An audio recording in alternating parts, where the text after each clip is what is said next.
Bonsoir à tous, bienvenue dans LFN TV comme tous les lundis soirs sur NATV et sur la page Facebook de la Ligue pour retrouver l'ensemble des résultats du football en Nouvelle-Aquitaine. Résultats et classements au programme comme d'habitude. Ce soir, on va également parler futsal avec un superbe tournoi organisé à Artigues par la Seleção United et nous recevrons trois invités, un binôme tout d'abord, celui du FC Bassin d'Arcachon qui réalise une superbe saison, Marvin Ezor et Christopher Glombard, deux anciens joueurs professionnels. Et puis on aura en fin d'émission Ghislain Correa qui lui est un ancien journaliste et qui est désormais RTJ et entraîneur des U17 nationaux du FC Marmande 47, LFNA TV numéro 131. C'est parti.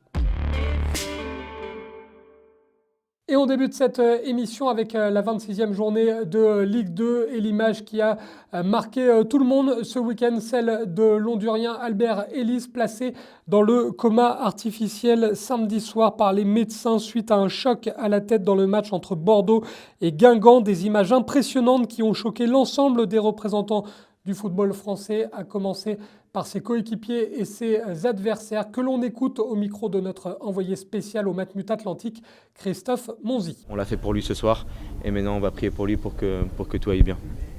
Vous vous rendez compte de la gravité du truc? Oui, bien sûr. On s'en rend compte et aujourd'hui, voilà, comme j'ai dit, on attend des résultats et des nouvelles de lui. Donc il va passer des scanners et voilà, j'espère que tout va bien pour lui. Et on est vraiment de tout cœur avec lui, toute l'équipe. Ils vous ont pas dit qu'il était conscient? On n'a aucune nouvelle. Donc voilà, on est comme vous, on est dans l'attente. Ça dit qu'il était conscient? Nous, on est dans l'attente comme vous. Voilà, on attend aussi des nouvelles et voilà, on est très inquiets. Et voilà, mais vraiment on prie pour lui vraiment parce que c'est des situations qui sont difficiles à vivre pour un groupe et voilà, les 3 points on les a pris pour lui et rien que pour lui. Qu'est-ce qui se passe sur la première action? Tu peux me raconter? La première action, ça a été, c'est un peu compliqué à raconter. Je pense qu'il y a un centre. Moi j'essaie de couper la balle et de la renvoyer et lui il vient de l'autre côté. Je pense qu'il a touché en premier, je ne sais pas du tout. Et du coup moi je le percute complètement. Ouais, sur la tempe, je sais pas où je le percute parce que pendant une seconde moi aussi j'étais un peu dans les vapes donc je sais pas trop ce qui s'est passé. Ouais, il a perdu connaissance, c'était un peu compliqué. J'espère qu'il va aller mieux et on prendra de ses nouvelles je pense. Est-ce que tu peux nous raconter comment tu as vécu ce qui est arrivé à Albert? Parce que c'est quand même. J'ai pas vu, j'ai juste vu ballon deuxième 2 fois dans la barre. Après j'ai vu il est juste au sol. J'ai pas vu comment on dit les chocs. Ouais. Comment on gère ça sur le terrain quand on voit un coéquipier sortir dans cet état-là? C'est la première fois pour moi et c'est vraiment difficile. J'ai presque comment on dit, pleuré. Ouais. Vous avez essayé de faire abstraction, vous en avez parlé à la mi-temps en disant oui, on peut jouer là. Oui, il a dit normalement il est réveillé ou comme ça, mais pour l'instant c'est pas trop. Sur le plan sportif, Bordeaux enchaîne un 3e match sans défaite avec notamment 2 victoires dont ce succès 1-0 face à Guingamp, un but signé Zan Vipotnik à la 40e minute. Bordeaux qui est désormais 13e du classement, qui revient à 5 points du 5e Grenoble. On écoute les réactions d'après-match avec le capitaine Johan Barbet, mais également l'ancien joueur de l'En Avant Guingamp, Jérémy Livolan, le tout au micro de Christophe Monzi. On enchaîne encore à domicile et si on veut espérer quelque chose, c'est le strict minimum. Donc c'est bien, c'est une bonne victoire avec un clean sheet et on se l'est dit nous derrière, si on ne prend pas de but, on va gagner beaucoup de matchs. Et ce soir c'est chose faite, on a réussi à marquer. Je pense qu'on aurait pu en mettre un ou deux de plus malheureusement. Mais voilà, l'important c'est qu'on a réussi à prendre les 3 points, donc c'est une bonne chose. Ouais, il y a du monde devant, c'est ça, c'est qu'on est qu'à 5 points mais il y a du monde devant. Et on le voit avec Santé, une série de 3-4 matchs et de suite on grappille vite des places. Donc à nous aussi de faire une série pour se rapprocher le plus vite possible. Oui, bien sûr. À la maison, comme je l'ai dit, on est intraitable et il faut garder ça, mais maintenant il faut aussi prendre des points à l'extérieur. C'est là qu'il faut qu'on soit plus tranchant et on le sait, donc voilà, si on veut aller en haut, il va falloir être intraitable aussi à l'extérieur. Des fois un bon vieux 1-0 c'est bien aussi, mais voilà, c'était un match vraiment haché, pas forcément beau à voir, mais voilà, on parie les 3 points et c'est le plus important ce soir. Sûr de savoir que vous tenez le score maintenant longtemps, vous pouvez le tenir longtemps. Oui, c'est rassurant, mais on voit qu'on est un état d'esprit aussi vraiment très important de l'équipe. Les rentrants ont fait le job et aujourd'hui on peut être fier du groupe, vraiment. De son côté, le Pau Football Club est allé décrocher une superbe victoire au Stade des Alpes, victoire 1-0 du côté de Grenoble grâce à un but de Moussa Sylla, un succès qui permet à Pau de grimper à la 8e place. On écoute les réactions d'après-match de l'entraîneur Nicolas Usaï, mais également de celui qui cartonne, Moussa Sylla, le joueur formé à l'AS Monaco qui a désormais dépassé la barre des 10 buts. Deux hommes que l'on écoute au micro de nos confrères de France Bleu, Béarn Bigorre. C'est notre première victoire en 2024, donc bien entendu, c'est, au-delà de l'aspect comptable, c'est un soulagement parce que certains matchs qu'on n'a pas gagnés, les contenus étaient bons, puis la semaine dernière on a eu un trou noir, donc effectivement la réaction était importante et c'est bien qu'on puisse enfin faire un clean sheet avec un Bingourou Kamara qui a été décisif et déterminant. On a tenu le choc parce qu'on perd Kouas et Jean fait une bonne rentrée avec la particularité d'avoir deux gauchers dans l'axe, donc on a été très bien. Henri dans un premier temps dans un rôle de meneur de jeu, puis qui a reculé parce qu'on avait deux joueurs qui étaient sous la menace d'un carton, puisque et Steve avait pris un carton jaune, donc il fallait être très vigilant et surtout pas terminer en infériorité numérique. Et c'est important de se remettre dans le sens de la marche, mais c'est aussi une question de caractère, de volonté et de résilience. On était dans une crise comptable et donc c'est important de faire tourner de nouveau le compteur, mais par 3, donc c'est très bien. Ouais, c'est bien, tout en restant humble, c'est bien. Je suis attaquant, il faut que je marque des buts, il faut que je fasse marquer et il faut que je continue comme ça. C'est un bon but et en plus marquer dès le début du match, ça nous met en confiance et franchement ça m'a soulagé aussi personnellement et c'est bien pour la suite aussi, il faudra continuer. On descend d'un étage et on file en national avec la 22e journée de championnat et un déplacement pour les Chamois niortais. Du côté d'Épinal, les Chamois niortais qui devaient continuer pour enchaîner une série. Le résumé de ce duel des extrêmes vous est proposé par Hugo Launay. Choc des extrêmes vendredi pour la 22e journée de National 2. Niort, 2e, se déplaçait à Épinal, 14e, en bataille pour le maintien. Pourtant, ce sont les jaunes d'Épinal qui se montrent en premier dangereux, avec cette frappe de Koulibaly qui revient sur la tête de Bokele, qui ne parvient pas à ajuster. Les Niortais répliquent avec ce long ballon de Manga, qui revient sur Ben Chama qui enchaîne par une magnifique reprise de volée. Boyna repousse et Elfej n'a plus qu'à la pousser. Meilleur jeu, grosse alerte et toujours 0-0. Niort continue et combine bien avec ce magnifique jeu en triangle. Daliama rentre dans la surface, crochette et ouvre le score. 1-0 pour le Chamois à la 25e minute avec cet enroulé pied droit du numéro 10.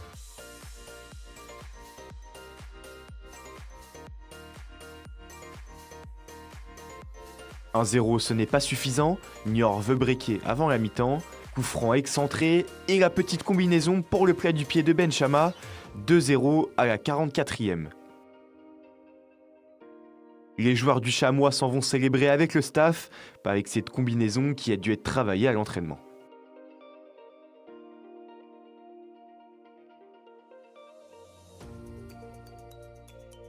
Niort recommence la deuxième mi-temps de la même manière qu'il l'avait fini. Ils veulent tuer le match et Elfej déborde sur le côté, centre en retrait et 3-0 pour les Niortais. Plat du pied sécurité, non ce n'est pas Mbappé, c'est bien Ben Chama qui s'offre un doublé à la 48e minute. Épinal veut sauver l'honneur à domicile, Madi part en profondeur et serre sur un plateau Bokele dans la surface, mais Delacroix s'emploie pour conserver le clean sheet. Quelle occasion pour les Spinaliens. Nouveau corner pour le Chamois, Jérémy Collin repousse de la tête, Elfej décale du rivaux qui frappe, mais dans les gants du portier d'Espinal. En fin de match, les jaunes et bleus passent à l'offensive, Bokele reçoit la balle sur le côté, rentre intérieur et cherche Koulibaly de la tête, c'est mal dégagé et le ballon revient dans les pieds de Labissière qui enchaîne, mais à côté. On en restera là, victoire 3-0 des Niortais à Épinal. Conséquence au classement, les Chamois niortais sont toujours deuxième à 5 points du leader intouchable, le Red Star d'Habib Bey. Niort qui recevra Marignane Gignac vendredi lors de la prochaine journée. Le National 2 maintenant avec la 17e journée de championnat dans la poule B, celle qui concerne les clubs de Nouvelle-Aquitaine. Angoulême Charente recevait Avoine Olympique Chinon-Ciné. Du côté du stade Le Bon, le résumé de cette rencontre vous est proposé par Robin Travers.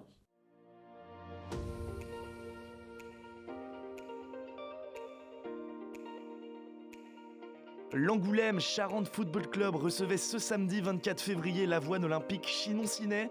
Un match qui commence très fort avec un but à la 2e minute de Lucas Lior de la tête, magnifiquement servi par Carl Fabien. Et on va repartir avec ce centre pour Angoulême qui va se faire arrêter. Par la défense, il y a cafouillage et c'est sauvé par la tête. Heureusement qu'il était là le défenseur. Et les occasions qui s'enchaînent pour Angoulême avant cette magnifique tentative de retournée acrobatique par Sullivan Lacami. Mais décidément, Avoine est tombé sur un grand portier aujourd'hui. C'est au tour des Avoinais d'avoir un corner. Et il va y avoir un petit cafouillage encore dans la défense, décidément. Nouveau corner, pas trop de danger, ça passe au-dessus. Et pour finir cette première mi-temps, encore avec un centre, c'est sauvé par le gardien, mais il vient tomber, le but est ouvert. Heureusement, la défense encore est là pour sauver une extrémiste. C'est la seconde période et c'est Carl Fabien qui va faire la première frappe. Malheureusement, ça finira au-dessus. C'est encore Carl Fabien qui est rapide sur ce côté. Et Vincent Louvre qui fait trébucher Koulibaly. L'arbitre indique le point de pénalty et offre la balle de break à Santiago Siganda qui trompe parfaitement le gardien. Ça fait 2-0. Avoine qui va devoir pousser en cette fin de match s'ils veulent pouvoir espérer remonter au score. Et l'inspiration, elle peut venir de Bertrand, mais Vincent Fournier est encore dessus. Et alors qu'on essaye encore de pousser côté Avoine, ça va repartir de l'autre côté. Une grosse action pour le 3-0 et ça va passer juste à côté du poteau. On a eu de la chance, encore un petit peu de réussite. Et cette tête plongeante qui ne passera toujours pas. On essaye d'enfoncer le clou côté Angoulême et c'est Avoine qui peut avoir le gros coup. Mais ça va être encore une fois sauvé sur la ligne par la défense. Et les Avoinais qui réduisent le score à la 85e minute avec Maxime Tonnel en reprise après une nouvelle parade de Fournier. Victoire 2-1 de la part de la CFC, un match important pour prendre la 9e place de ce groupe B de National 2. De son côté, Avoine enchaîne avec le 7e match sans victoire et stagne à la 12e place.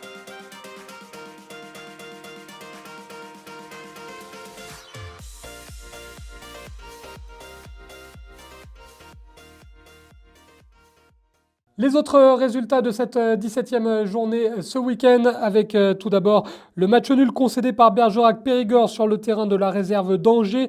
Un but partout entre Saint-Privé-Saint-Hilaire et Paris 13 Atlético. Victoire 2-0 de Bourges Foot 18 face aux Herbiers. La victoire 2-0 également pour Blois Foot 41 face à Olympique Saumur. La victoire 2-1 donc d'Angoulême Charente contre Avoine Chinon-Ciné. Et puis le nul dans le derby de Nouvelle-Aquitaine entre Trélissac et le FC Libourne. Nul, un but partout. Conséquence au classement, le FC Libourne redevient leader dans un championnat très serré. Libourne en tête avec un point d'avance sur Vendée-les-Herbiers. 3e La Roche-Vendée. Pour retrouver trace des autres clubs de Nouvelle-Aquitaine, il faut filer à la 9e position avec Angoulême-Charente qui compte 22 points. Bergerac-Périgord est 10e avec 21 points. Devant Trélissac, 11e avec 18 points. Et puis la lanterne rouge n'est autre que la réserve du SCO Angers, 14e avec 8 points. On continue avec le National 3, la 17e journée de championnat et on débute avec les résultats de la poule B. La victoire de Colomiers du côté de Canet-Roussillon 1-0. Le match reporté entre l'Aviron Bayonnais et le Stade Bordelais. Le nul 0-0 obtenu par les Jeunets d'Anglet sur le terrain de Blagnac. 3 buts partout, match spectaculaire entre l'US Castanet, le leader, et l'US Lège Cap-Ferré qui ramène un très bon point de la pelouse de Castanet. Match nul, un but partout entre Aunay-le-Château et Saint-Paul Sport. Un but partout également pour la réserve des Girondins de Bordeaux à l'extérieur. Et puis le carton du week-end est à mettre à l'actif de la réserve du Pau FC qui s'impose face à Albert Argelès 5-2. Conséquence au classement, ça se resserre de plus en plus en tête avec l'US Castanet, leader avec 33 points, tout comme les Jeunets d'Anglet qui sont 2e, 3e Blagnac. La réserve de Pau est 5e avec 24 points devant le Stade Bordelais et l'US Lège Cap-Ferré. L'Aviron Bayonnais est 8e avec pas mal de matchs en retard. La possibilité donc de grimper pour l'Aviron Bayonnais. La réserve des Girondins de Bordeaux est 12e avec 14 points devant Saint-Paul Sport. La lanterne rouge se nomme toujours Perpignan. Dans la poule C, cette fois, la grosse défaite de Panazol du côté du Tour FC 4-1. La victoire sur le même score 4-1 du Stade Poitvin face à Château-sur-Loire. La victoire 2-0 de Ouest Tourangeau du côté du SO Châtellerault. La victoire du leader Montlouis à l'extérieur sur la pelouse de la réserve du club Castel-Roussin 2-1. Et puis la victoire 1-0 pour Bourges-Esmolo dans le derby du côté de Bourges Foot 18. Au classement, le FC Montlouis, leader avec 6 points d'avance sur le Stade Poitvin. 3e, le Tour FC avec 31 points. Châtellerault est 6e avec 25 points, juste devant l'AS Panazol qui est 7e. L'US Chauvigny est 10e avec 18 points. En bas de tableau, on retrouve Bourges Foot 18 et Chambray qui referme la marche avec seulement 8 points. Dans la poule D, les clubs de Nouvelle-Aquitaine ne jouaient pas ce week-end. La victoire de Laval a noté 5-1 sur le terrain de l'US Saint-Philbert. La réserve de Nantes a battu Sablé 2-0. Et puis le FC Chalon 85 est allé s'imposer 1-0. Ça donne du côté du classement la réserve de Nantes en tête avec 3 points d'avance sur Vendée Poire et Foot. Et puis l'US Saint-Philbert qui est 3e. Les clubs de Nouvelle-Aquitaine, le FC Choré est 10e avec 17 points, juste derrière les Chamois Niortais. La réserve qui est 9e avec 18 points. En Régional 1, maintenant, il y avait des matchs à rattraper ce week-end. Tout d'abord dans la poule A, avec une rencontre en retard de la 8e journée. Score nul et vierge, 0-0 entre l'Étoile Maritime et le FC Bressuire. Bressuire, 2e à 2 points du leader, le FC Nueil-Aubier. L'Étoile Maritime, désormais 8e avec 12 points. Autre match en retard qui s'est joué ce week-end, le duel de la 10e journée dans la poule C entre l'Asmur et le Stade Montois. Victoire 4-1 des locaux qui remontent à la 4e place du classement, tandis que le Stade Montois est 8e. Un classement dominé de la tête et des épaules par le FC Bassin d'Arcachon qui réalise une saison exceptionnelle grâce notamment à son duo d'anciens joueurs professionnels à la tête du club. Marvin Ezor qui n'est autre que l'entraîneur de cette formation et puis le directeur sportif, l'ancien joueur du Stade de Reims, Christopher Glombard. Un duo que l'on retrouve au micro d'Antoine Olivier.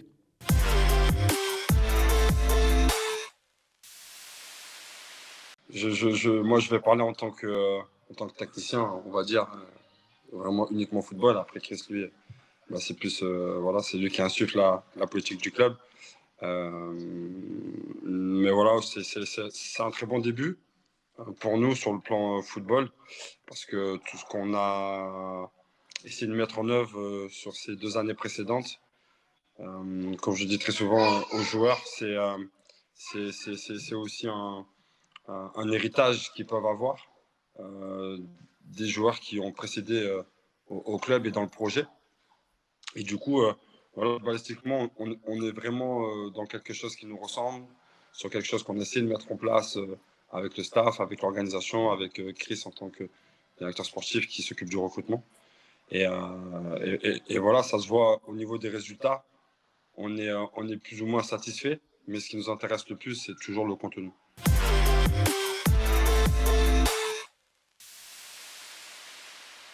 Moi, je vais parler en tant que tacticien, on va dire, vraiment uniquement football. Après, Chris, lui, c'est plus, voilà, c'est lui qui insuffle la politique du club. Mais voilà, c'est un très bon début pour nous sur le plan football, parce que tout ce qu'on a essayé de mettre en œuvre sur ces 2 années précédentes, comme je dis très souvent aux joueurs, c'est aussi un héritage qu'ils peuvent avoir des joueurs qui ont précédé au club et dans le projet. Et du coup, voilà, balistiquement, on est vraiment dans quelque chose qui nous ressemble, sur quelque chose qu'on essaie de mettre en place avec le staff, avec l'organisation, avec Chris en tant que directeur sportif qui s'occupe du recrutement. Et voilà, ça se voit au niveau des résultats. On est plus ou moins satisfait, mais ce qui nous intéresse le plus, c'est toujours le contenu.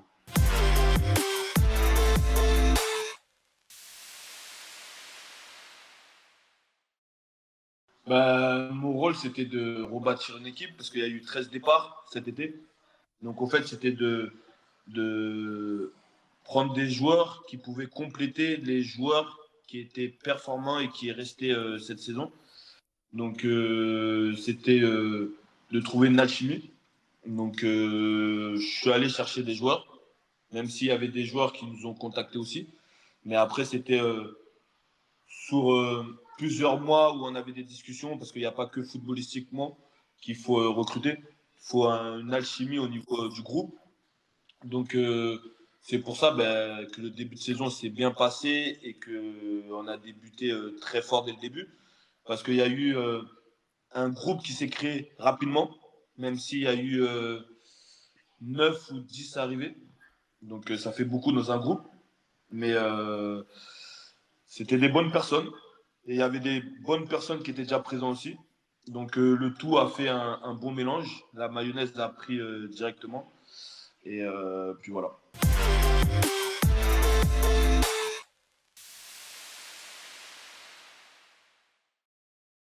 On a un point commun, c'est que on veut travailler avec des personnes ouvertes et des personnes saines d'esprit. Donc nous, déjà, la première base, c'est que quand on parle avec Chris, c'est l'humain. Enfin voilà, on essaie de se renseigner au plus sur ce qu'il est en dehors. Mais quand on dit l'humain, ça ne veut pas dire qu'être une bonne personne, c'est venir dire bonjour, au revoir, être bien. Non, c'est qu'est-ce que tu peux apporter dans la vie d'une personne au quotidien. Et surtout sans faire de mal. Moi, je pense que c'était plus facile cette saison parce que, comme Marvin l'a dit, au fait, moi, j'étais aussi dans la recherche du développement. Parce que nous, on a fait notre carrière et au fait, on est toujours dans la recherche de le pourquoi du comment. Au fait, on n'est pas dans la chose où on est insatisfait. Par exemple, on gagne 2-0. Certaines personnes vont dire ah, mais on pouvait gagner 4-0. Mais ils ne cherchent pas le pourquoi du comment. Et au fait, nous, on a recherché des joueurs qui se questionnaient, qui se disaient mais pourquoi on n'a pas marqué 3 ou 4 buts? Donc, c'est-à-dire de travailler pour progresser. Et comme nous, on est tout le temps dans cette progression, on veut performer, mais on est satisfait de ce qu'on a, mais il y a toujours des axes d'amélioration à n'importe quel âge et à n'importe quel niveau. Donc, au fait, on a recruté des joueurs qui sont performants, qui sont bien humainement, mais qui cherchent à progresser. Qui ne sont pas ah, moi je suis fort, mais tu n'as rien à m'apprendre. Donc, au fait, un échange.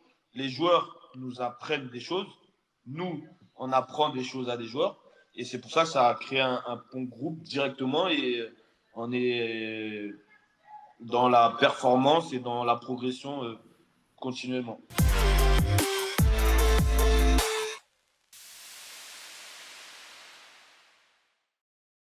Exemple, Chris, c'est le meilleur exemple.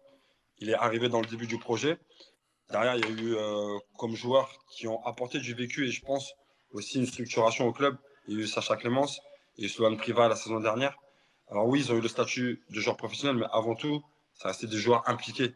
Et quand vous êtes joueur, soi-disant amateur, mais en fait on est joueur de foot, quand vous associez ça, vous apercevez que ces mecs-là, c'est vraiment un exemple de vie. En vérité, ils sont à l'entraînement tout le temps. Et ils ne ratent pas d'entraînement.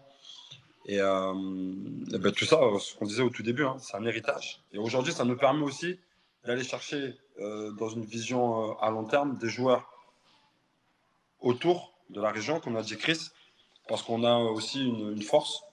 Donc on essaie de l'utiliser et surtout de se démarquer. Et aujourd'hui, on voit bien que le club il est attractif. Je pense aussi par le fait que sur ces 2 années, ça a été intéressant et qu'il y a une continuité.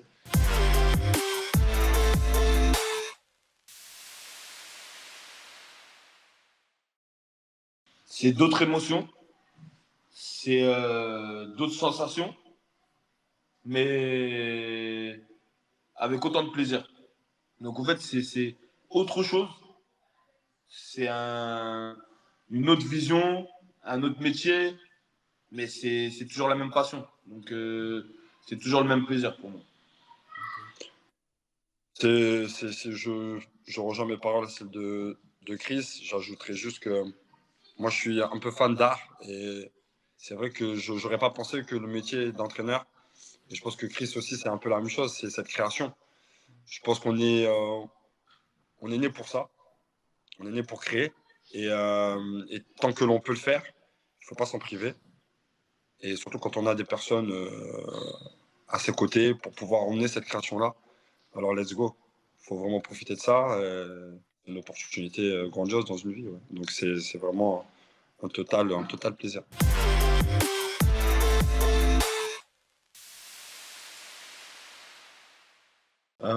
Oui, on essaie de le faire au mieux. Après, forcément, il y a le contexte. On a aujourd'hui une personne en contrat civique, c'est ça, qui s'occupe donc de venir déjà aux entraînements, de pouvoir faire quelques séances au drone. On a aussi on a la chance au club en tout cas d'avoir un président qui est aussi pour le développement. Donc à partir du moment que c'est pour le bien-être du club, on a 3 caméras. Donc tout ça en découle aussi. Pourquoi? Parce que déjà sur la première, on essaie de faire des retours de temps en temps sur des retours séances. Alors forcément sur les matchs, on essaie de faire des retours et toujours à travers notre modèle de jeu, déjà de bien le consolider. Donc oui, on travaille énormément sur les statistiques. Par exemple avec Fred Mago, donc qui est coach assistant, qui lui s'occupe des stats, temps de jeu, enfin tout. Et donc Clément Jablonski, qui est préparateur physique de son côté, qui lui, on a la chance d'avoir des GPS. Alors, à quelle utilité servent les GPS? Faut savoir ça. Exactement, et ça reste une base super intéressante pour nous dans le contenu, dans la pratique de l'entraînement, qu'on va ensuite après identifier quel profil, et même dans le recrutement en fait.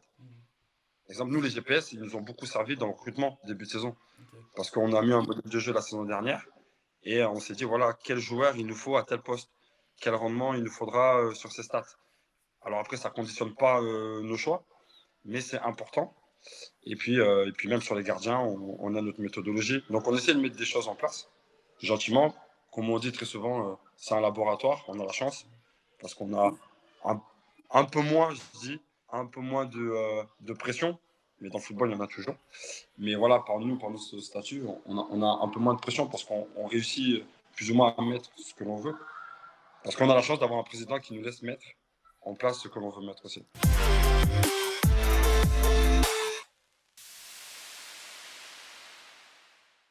La structure du club est très bien structurée. Ensuite, c'est savoir si les personnes sont prêtes à le faire. Je pense que depuis 2-3 ans, on souhaite le faire. Donc, c'est-à-dire on est prêt à le faire. Ensuite, là, on est au mois de février. Donc, il y a encore du chemin à faire. Mais on se prépare à toutes les... Comment on dit ça? Éventualité. Toute éventualité. Donc, oui, d'abord, c'est déjà, est-ce que les personnes sont prêtes à le faire? Nous, on est prêts. C'est ce qu'on souhaite. Donc, nous, on veut toujours gagner. Et c'est pour ça qu'on est à cette place-là. Notre objectif, c'est de gagner. Et ensuite, après, ça va s'écouler à la finalité qu'on aura en fin de saison. Mais pour l'instant, il nous reste encore 9 matchs de championnat, je crois. 9 ou 8 matchs de championnat retour. Donc d'abord les faire. Et ensuite, après, on verra par la suite. Un mot de futsal maintenant. Il y avait ce week-end un superbe événement du côté d'Artigues, un tournoi élite de futsal qui était organisé à l'initiative de Seleção United, un événement qui vous est raconté et résumé par Flavien Ziolkowski.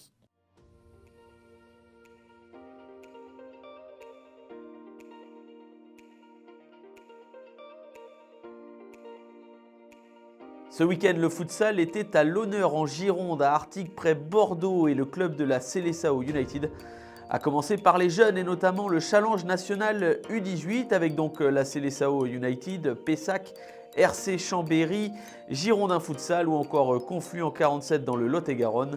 C'était le premier tour ce week-end. Le deuxième tour aura lieu le mois prochain et le vainqueur de ce deuxième tour rencontrera le vainqueur de la poule Nord. Toutes ces équipes se sont donc jouées et au classement à la fin de cette journée, ce sont les Girondins Futsal et le RC Chambéry qui s'adjugent les 2 places qualificatives pour la finale régionale du Challenge national U18.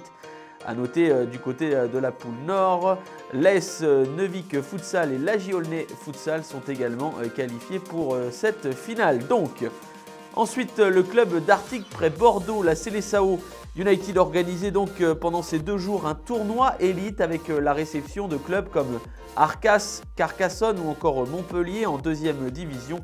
La Seleção United se confrontait à de belles équipes afin de progresser et de promouvoir le futsal dans la région.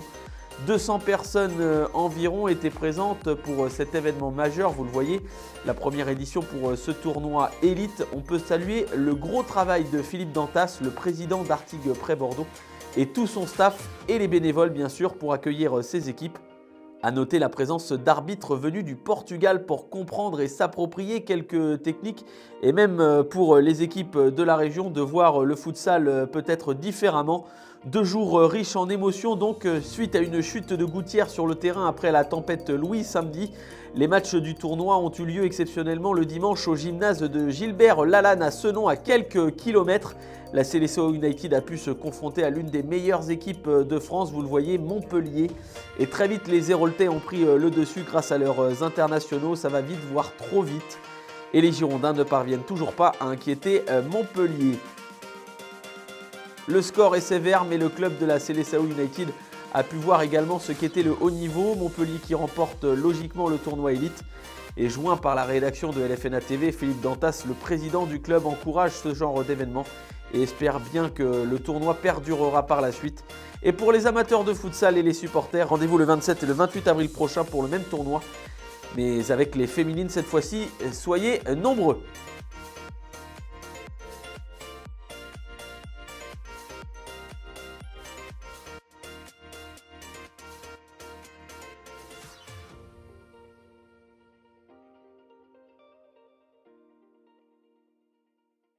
On termine cette émission avec notre coup de cœur de la semaine, un coup de cœur pour le FC Marmande 47 qui brille grâce notamment à sa formation avec l'équipe des U17 nationaux qui réalise une superbe saison tout proche du maintien et puis les autres clubs dans les catégories jeunes qui performent, le tout grâce à un staff très compétent, grâce à des bénévoles, à une équipe qui a toujours basé sa réussite sur la formation des jeunes. Et puis un nouvel arrivant, un homme qui est arrivé cet hiver, qui est désormais RTJ du FC Marmande 47 et entraîneur des U17 nationaux. C'est Ghislain Correa qui va nous raconter son parcours tout de suite dans LFNA TV. Bonsoir Ghislain. Bonsoir et merci beaucoup de me recevoir.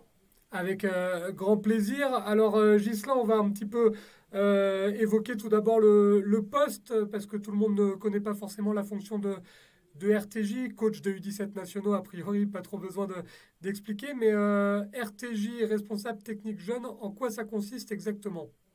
Eh bien, RTJ, aujourd'hui dans un club amateur, c'est le responsable technique, ou plutôt le responsable de la politique technique de l'ensemble du club, donc de l'ensemble des catégories de jeunes, des U6 jusqu'au U18 inclus. Donc ma mission en fait c'est d'harmoniser les contenus d'entraînement, la politique technique générale, faire en sorte qu'il y ait une identité technique des éducateurs transmise aux joueurs, qui soit comprise par les familles et par l'ensemble des sympathisants du club. Faire, on va dire, tourner la boutique sur le plan sportif, voilà, tout simplement, et participer au développement sportif de tout le monde, des joueurs, des éducateurs et de l'ensemble du club. Et on va évidemment entrer dans le détail dans un instant, mais un petit point CV, Ghislain, parce que le parcours est très intéressant. Ça arrive de plus en plus souvent, mais vous avez démarré très jeune. Alors certaines fois, il y a des joueurs qui se blessent et qui, du coup, par obligation, endossent le costume d'entraîneur ou d'éducateur. Vous, on a l'impression que vous êtes né avec cette vocation, parce que vous avez seulement 29 ans et quand on regarde un petit peu, ça fait presque 15 ans que vous êtes dans le métier. C'est ça, ouais, j'ai commencé très très tôt. Alors comme tout le monde, dans le club dans lequel je jouais étant plus jeune, à l'école de foot pour donner un coup de main. Je l'ai également embrassé cette carrière d'éducateur et cette passion d'entraîner, de transmettre. Je l'ai également justement exercé en parallèle de mes études, puis en parallèle de mon premier métier qui est le journalisme sportif. Et puis depuis quelques années, avec la volonté de se former, l'opportunité aussi d'entraîner dans des clubs de bon niveau, comme le club de Balmain en banlieue toulousaine, puis celui de Colomiers, également en banlieue toulousaine. Eh bien, du coup, j'ai eu l'occasion de passer des diplômes, de me spécialiser, d'arrêter progressivement mon activité dans le journalisme pour me consacrer à plein temps sur le métier d'éducateur, qui est un sacré métier, un beau métier avec de belles valeurs et qui demande également beaucoup de temps et beaucoup de disponibilité. Donc voilà aujourd'hui un petit peu comment on se retrouve là. D'abord presque par hasard pour donner un coup de main et puis rapidement ça devient une passion assez viscérale. Et puis on est sur le terrain maintenant tous les jours. Et vous avez eu la chance de voir un peu toutes les facettes, parce que vous avez entraîné et les jeunes et les seniors. On dit souvent que ce sont deux approches et deux métiers totalement différents. Vous confirmez, Ghislain? Ah oui, oui, alors j'ai eu la chance de côtoyer des staffs de seniors de très bon niveau, notamment de National 3 sur le club de Balma. Donc du coup également le haut niveau jeune sur ces clubs-là avec les 17 ans nationaux en point d'orgue. Aujourd'hui, c'est vrai que la pédagogie a adopté, le niveau de responsabilité et même la nature même de l'activité est hyper différente.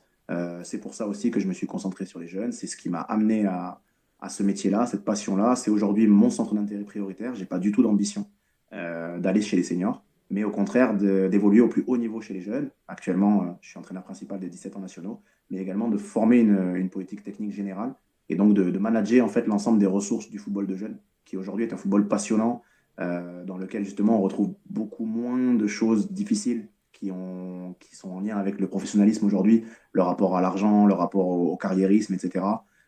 Aujourd'hui, le foot des jeunes est un petit peu préservé de tout ça, même si c'est difficile. Et aujourd'hui, c'est ce qui permet de se concentrer sur le jeu. Et le jeu, c'est l'essence même de la passion de l'éducateur. Et pour un éducateur, c'est aussi plus valorisant, on imagine, Ghislain, un petit peu de tailler le diamant brut pour l'amener. D'ailleurs, à Marmande, on va en parler, mais c'est un club aussi qui veut, pour son équipe senior, avoir des joueurs du cru qui soient un petit peu façonnés dès le plus jeune âge. Ça, je suppose que c'est aussi un travail qui est très valorisant. Ouais, bien sûr, c'est vraiment la fierté du travail d'éducateur, c'est de sentir que le jeune joueur progresse, prend du plaisir et poursuit derrière dans sa passion à des niveaux encore supérieurs auxquels nous, on a évolué. La vraie fierté, elle est là. J'ai la chance d'avoir encadré de nombreux joueurs qui aujourd'hui sont dans des structures professionnelles. Certains y sont allés, sont revenus, d'autres y ont réussi. Mais dans tous les cas, le parcours de joueur, il a toujours été hyper valorisant pour un jeune éducateur. Et puis au-delà de ça, comme on est dans l'éducatif et qu'on travaille avec des jeunes populations, eh bien, les valeurs humaines qu'on transmet, les aventures humaines qu'on aide à vivre et qu'on permet à ces jeunes-là de vivre, aujourd'hui, elles ont presque pas de valeur. C'est difficile à quantifier. Aujourd'hui, on transmet des valeurs fortes. On permet à des gamins parfois de changer de vie ou en tout cas de donner corps à leurs espérances. Donc ça, aujourd'hui, c'est une valeur inégalable. Donc ça, en tant qu'éducateur de jeunes, c'est ce qu'on touche, ce qu'on ne toucherait pas en tant qu'éducateur senior. C'est deux métiers tout à fait différents. D'ailleurs, on parle d'éducateur et on parle d'entraîneur. Donc moi, aujourd'hui, je me considère comme un éducateur. Et donc, il y a la dimension éducative, il y a la dimension aventure de vie qui en fait pleinement partie. Et là, vous arrivez du coup à Marmande pour occuper, donc on l'a dit, le poste de RTJ, mais aussi le poste de coach des U17 nationaux qui réalise une très belle saison dans un groupe très relevé, hein, parce qu'on en parle régulièrement quand on donne les résultats dans l'émission de LFNA TV. D'ailleurs, coup de chapeau aussi à Mérignac qui réalise du très beau travail et une très belle saison. Mais il y a l'Olympique de Marseille, il y a l'OM, il y a Bordeaux, il y a le TFC, il y a Istres aussi qui a souvent des bons résultats chez les jeunes. Là, le fait d'arriver en milieu de saison, Ghislain, souvent, quand on parle du niveau professionnel, on dit que l'avantage, c'est aussi de pouvoir observer pour vraiment mettre sa patte après, à partir de la période estivale. Est-ce que c'est le cas pour vous? Ça a été une période assez complexe. Alors, les premiers contacts ont été noués, on va dire, en fin de phase aller pour les 17 ans nationaux. La phase aller a terminé au début du mois de décembre. Donc, on va dire sur le mois de novembre, j'ai commencé déjà à étudier l'équipe, d'étudier en vidéo l'équipe, en statistique l'équipe, de faire un gros travail d'analyse en amont pour pouvoir arriver dans un contexte, même si je ne le maîtrisais pas, parce que je n'étais pas originaire de la région, au moins un contexte connu. Et ensuite, on a eu l'espace de la trêve hivernale pour travailler. Par chance, c'est un groupe qui avait déjà très bien travaillé, je tiens à le dire. Voilà, avec l'ensemble des dirigeants, l'ensemble des staffs qui les ont eu sous leurs ordres. Ils ont réalisé une très belle saison bien avant moi. Donc voilà, aujourd'hui, on ne fait que poursuivre en fait, le travail qui a été effectué de très très bonne manière par les différents éducateurs du club. Une mention spéciale à Nicolas Flores et Nicolas Audu, qui se sont particulièrement investis aux côtés de cette équipe-là. D'accord, également avec Kamel, qui est toujours dans mon staff aujourd'hui. Voilà, et qui ont obtenu des superbes résultats. L'équipe a battu de nombreux centres de formation, l'OM, Montpellier, voilà, qui a les Girondins de Bordeaux. Donc c'est une équipe aujourd'hui qui a de la qualité, qui est pas très loin de se maintenir mathématiquement. Il nous manque, on va dire, 2 points pour atteindre la barre classique des 30 points, on va dire, qu'on estime nécessaire pour être tranquille à ce niveau de compétition. Aujourd'hui, on en a 28. Il reste 8 matchs à jouer, donc ce sont des très bonnes opportunités pour les joueurs de performer, de se montrer aussi, et puis de développer une aventure sportive unique. Et je m'inclus là-dedans, c'est-à-dire que c'est une aventure qu'on mène ensemble, le club, les joueurs, les familles, et donc le but du jeu, c'est que tout le monde en sorte pleinement gagnant. Aujourd'hui, c'est plutôt le cas. On rappelle le classement, 8e après 19 journées pour le FC Marmande 47, on l'a dit, avec des clubs énormes.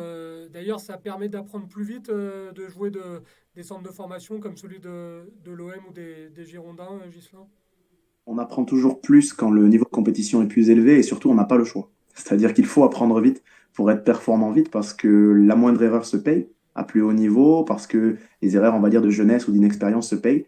C'est un groupe très spécial, hein, les 17 ans nationaux. Il y a des joueurs qui viennent du territoire, évidemment, du club, qui sont issus du club, mais il y a aussi des joueurs qui viennent de l'extérieur. Donc il faut un petit peu créer une symbiose entre ces différents éléments et tout de suite être dans la performance. Les clubs amateurs ont cette spécificité-là d'avoir beaucoup de turnover quand on arrive à ces années d'âge. Voilà, tout simplement. Dans les 17 ans nationaux, il y a beaucoup de joueurs qui viennent, de joueurs qui partent. C'est très exigeant. C'est la première fois pour eux qu'ils touchent le niveau national. C'est le premier niveau national dans l'ordre des choses dans le football français. Et donc, forcément, ça crée des bonheurs, des nécessités d'apprentissage, des frustrations, des belles victoires, des défaites un peu houleuses. Mais tout ça, c'est de l'expérience qu'ils vont pouvoir emmagasiner et qu'en fait, ils vont pouvoir retranscrire derrière dans leur suite de leur parcours. Comme je vous l'ai dit tout à l'heure, la vraie fierté et le vrai sens du travail qui a été effectué, c'est combien de joueurs continueront à jouer au niveau national ou combien de joueurs continueront à évoluer au plus haut niveau possible après cette aventure-là. Et l'idéal, évidemment, que ça se passe à Marmande, que ces joueurs-là puissent poursuivre leur parcours au sein du club, d'abord en 18 R1 la saison prochaine, et puis ensuite dans les équipes seniors qui vont permettre aussi d'intégrer ces joueurs-là qui ont un niveau d'élite.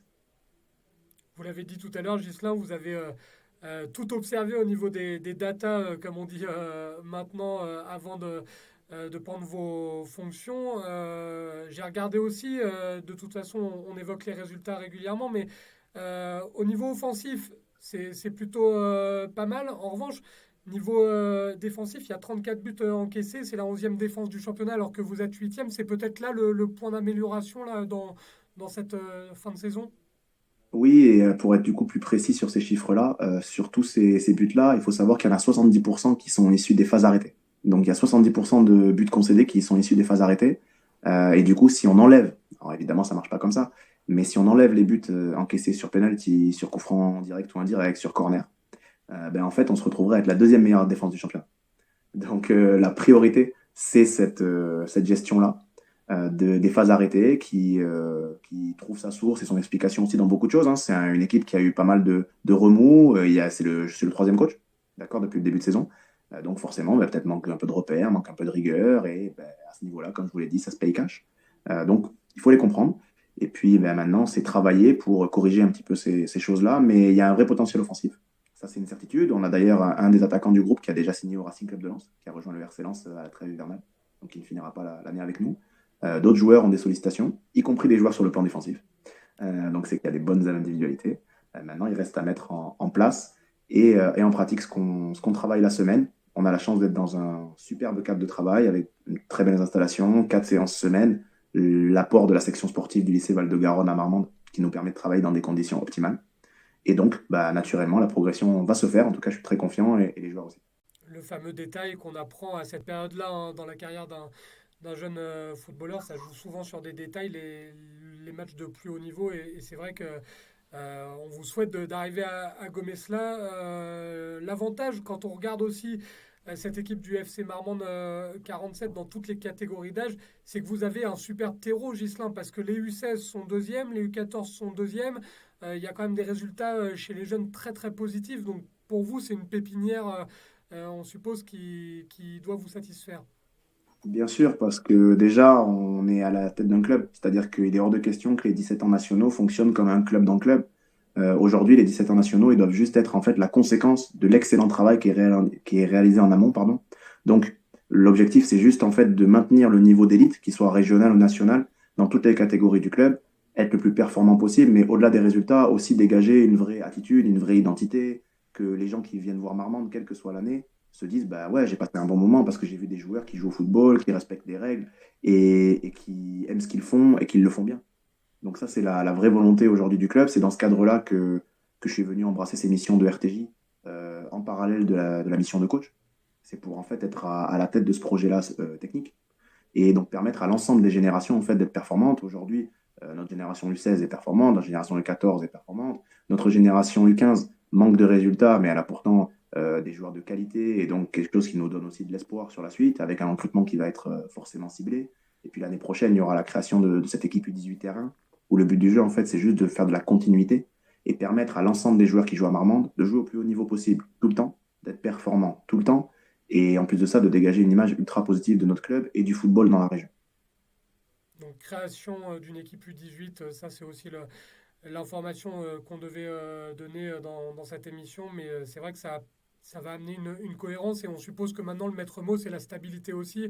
Ghislain, vous êtes arrivé pour ça, il y a eu des remous, vous l'avez dit tout à l'heure, mais le but c'est aussi maintenant qu'il y ait un projet, pas à court terme, un projet à moyen voire long terme. Tout à fait. Moi, de toute façon, je suis venu dans ce cadre-là. D'un point de vue personnel, il y a également une décision familiale qui a été prise de me rapprocher du Lot-et-Garonne. C'est pas un département dont je suis originaire, mais par contre, j'y ai de la famille. Donc, c'était très important pour moi de venir m'inscrire dans le temps long avec Marmande. Et j'ai l'habitude de dire que dans toutes les sphères de la vie, mais notamment dans le football, le temps long remet toujours les bonnes choses à leur bonne place.